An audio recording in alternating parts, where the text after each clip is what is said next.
Hola, ¿qué tal?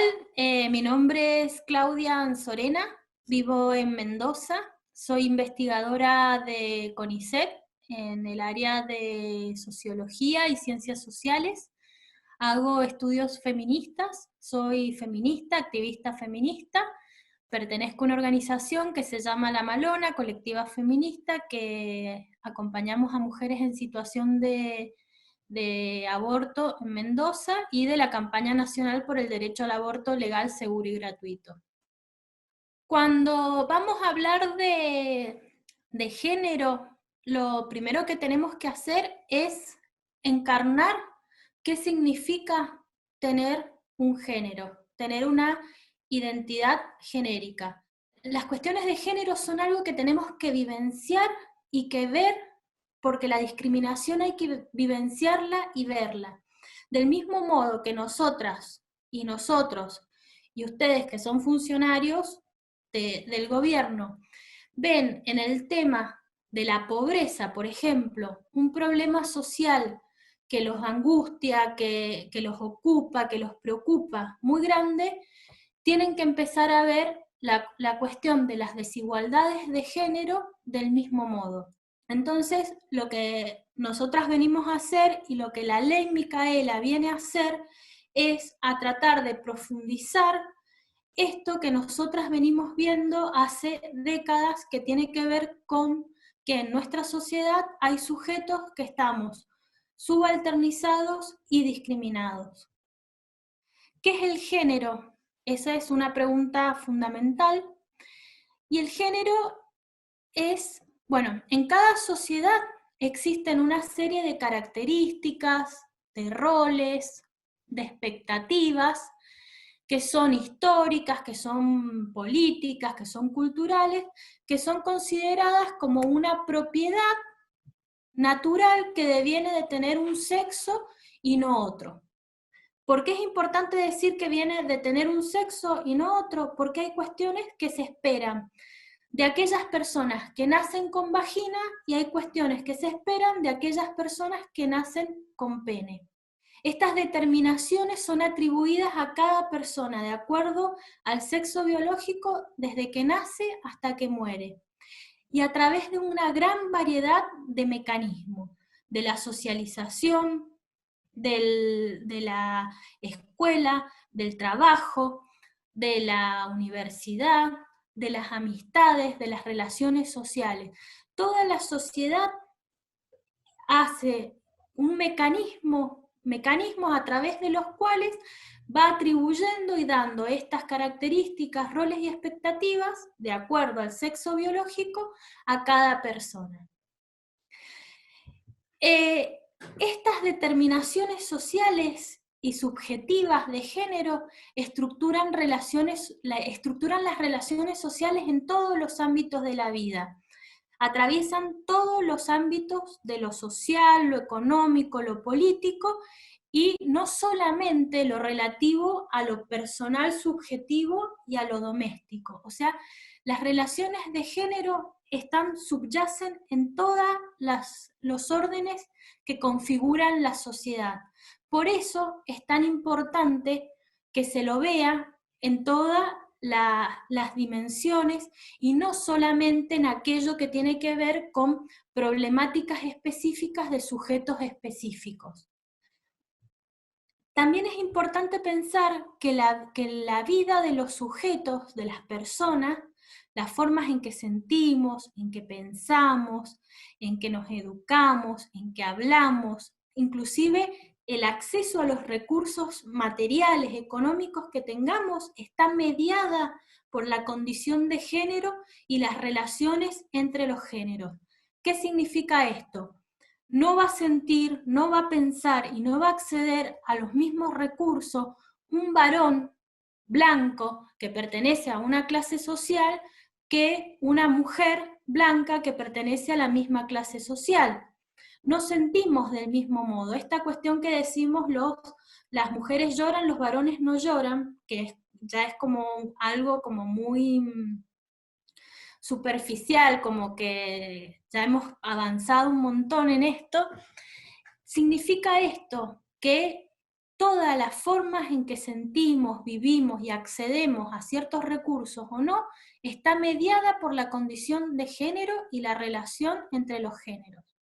No podemos escapar a esas marcas, no importa que seamos varones, mujeres, travestis, transexuales, sujetos feminizados, no binarios, no importa. Todo lo que hagamos va a estar mediada por esta condición de género. El género implica valoraciones jerárquicas que están basadas en el sexismo, donde en general lo que se ve es que lo masculino es considerado naturalmente superior a lo femenino.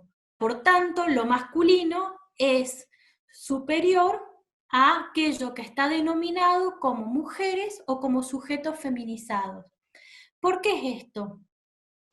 Porque tiene que ver con el sexismo, con estas características y roles que hemos dado.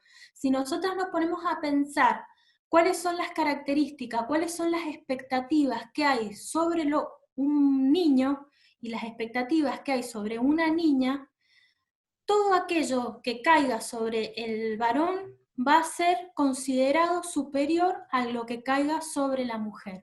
De un varón se espera que sea inteligente, por ejemplo, o que sea bueno para los negocios, por decirlo de alguna forma. De una niña, ¿qué se espera? Que sea linda. Puede que sea inteligente, pero no es tan importante como que sea linda.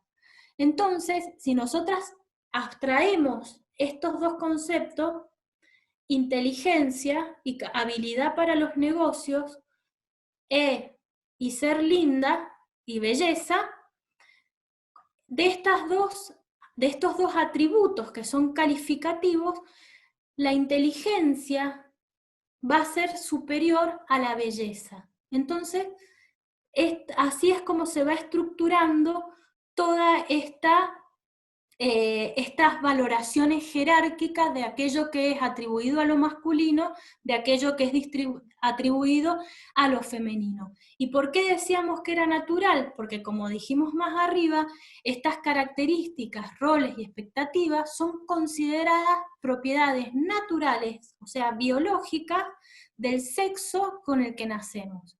Entonces, por tener vagina o por tener pene, se cargan un montón de expectativas culturales e históricas que esas personas van a cumplir o no. Entonces, las valoraciones jerárquicas que están basadas en el sexismo y están basadas en la naturalización. ¿Por qué se naturalizan estas características y estas expectativas? Porque son históricas, vienen de siglos y siglos y siglos y siglos que se van configurando de esta forma. Aquello que se atribuye a lo masculino va a ser superior a aquello que se atribuye a lo femenino. Quizá en otro momento histórico por ahí se pensaba la fuerza como un atributo y la docilidad. Ahora la fuerza con las computadoras, con la era digital, no es una cuestión tan necesaria, pero se sigue teniendo una valoración superior sobre la docilidad, la delicadeza. Entonces, que sean jerárquicas y que hayan valoraciones jerárquicas producen que hayan relaciones de poder entre los géneros. Y estas distinciones y estas atribuciones son un elemento constitutivo de la distribución del poder en las relaciones sociales. ¿Qué significa esto? Que nacer con un pene o nacer con una vagina y después ir construyendo sobre esa corporalidad un sujeto femenino, un sujeto masculino, va a ser constitutivo de cómo se va a distribuir el poder en las relaciones sociales. Entonces, el género es un elemento constitutivo de la distribución de poder en las relaciones sociales. Por ahí me pueden decir cuestiones como yo no discrimino, yo personalmente hago las labores en mi casa, hago las tareas en mi casa, pero acá tenemos que diferenciar dos niveles de las relaciones sociales. unas relaciones sociales son las interpersonales, que nosotras podemos modificar de una manera individual y personal, y otro nivel son las relaciones sociales a nivel estructural. Entonces, la cuestión es que el género estructura estas relaciones a nivel estructural. Me salió una redundancia, pero las configuran y las estructuran en la estructura social. Entonces, no se trata de qué haga cada sujeto de una forma individual en la sociedad, sino que se trata de cómo se estructuran esta distribución de poder en la base de la sociedad, en este lugar donde no las vemos, en los cimientos. Entonces, nosotras podemos cambiar cuestiones en nuestras prácticas cotidianas, pero eso no significa, o sea, que un varón lave los platos todos los días no significa que deje de haber discriminación contra las mujeres en la sociedad. ¿Qué es la perspectiva de género? La perspectiva de género es ante todo una mirada crítica de esto que habíamos definido anteriormente. Lo que va a hacer la perspectiva de género es buscar formas de desmantelamiento del determinismo biológico, poner en cuestión todo lo naturalizado como propio de cada género sexual en todos los órdenes de la vida. ¿Qué significa esto? Que una persona nazca con un género o con otro, o con un sexo o con otro, no significa que por una cuestión biológica, natural, tenga mayor inclinación a realizar ciertas tareas que otras, sino que esto se va aprendiendo. ¿Cómo es esto? Por ejemplo, que nacer con una vagina no nos hace más capaces para lavar los platos, sino que esto es algo que aprendemos. ¿Por qué? Porque desde que nacemos nos dicen, son las nenas las que tienen que ayudar a la mamá y lavar los platos, por ejemplo. Lo mismo que dije antes, o sea, que a un varón lo hayan hecho lavar los platos no significa que va a transformar las relaciones sociales.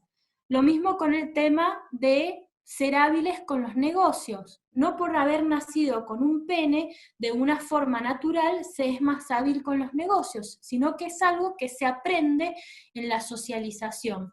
Por ejemplo, si en una casa la nena siempre está con la mamá que la ve realizar ciertas labores, aunque las mujeres trabajen ahora, la sigue viendo que lo mismo hace las compras, cocina, limpia, y un varón va con el papá a trabajar. Entonces ahí se van viendo estas diferencias, y lo que hace la perspectiva de género es desnaturalizarlo. Esto no es natural, es aprendido. Aprendemos a comportarnos como mujeres y aprendemos a comportarnos como varones. ¿Qué es lo importante? Al tratar de cuestiones que son aprendidas, pueden ser aprendidas de otros modos. Entonces esto también es muy importante, porque la perspectiva de género tiene también no solamente una cuestión teórica, de reflexión teórica, sino también una cuestión de transformación política. Porque si algo es aprendido, es histórico, es cultural, puede ser transformado. Va a ser lento, pero es cuando se sale del orden de lo natural, de lo biológico o de lo dado por una divinidad, ahí se sale del orden de que esto siempre fue construido de esta forma, entonces siempre va a tener que ser construida de esta forma. Entonces esto nos da poder a las personas para la transformación en el lugar donde estemos ocupadas o ubicadas. También la perspectiva de género lo que ha hecho es producir saberes y reflexiones sobre la experiencia de las mujeres, de las lesbianas, de las personas trans y de las personas feminizadas como una herramienta para desenmascarar la exclusión de estas personas y su subordinación en todos los ámbitos de la vida. Entonces se produce toda esta serie de saber para desnaturalizar lo dado en torno a los géneros. También esta perspectiva va a poner de manifiesto lo que es la división sexual del trabajo en productivo, remunerado y el trabajo reproductivo no remunerado. Y va a poner en cuestión el tema de que sean las mujeres las responsables del trabajo reproductivo no remunerado, y va a poner en cuestión que en el empleo y en las esferas productivas las mujeres ocupen lugares periféricos y también con tareas relacionadas que son como una extensión del rol materno al ámbito público. El tema es que todo esto que vamos viendo de las que son las diferencias de género, las desigualdades, es que las relaciones desiguales entre los géneros producen modos de explotación, de marginación y de pobreza que poseen características políticas, económicas y culturales específicos. No es lo mismo la explotación de las mujeres que la explotación de los varones. No es lo mismo las formas en que se marginan, no es lo mismo cómo se vive la pobreza. Y esto está encarnado en los sujetos y tiene características políticas, económicas y culturales, y por esto es tan importante que esté transversalizada esta visión dentro del Estado. Porque si seguimos pensando que el Estado aplica políticas sobre problemas que no tienen diferencias sexuales o genéricas en su interior, aplicamos la misma política para toda la población y tiene efectos que en realidad terminan profundizando las relaciones de género y profundizando la división sexual del trabajo.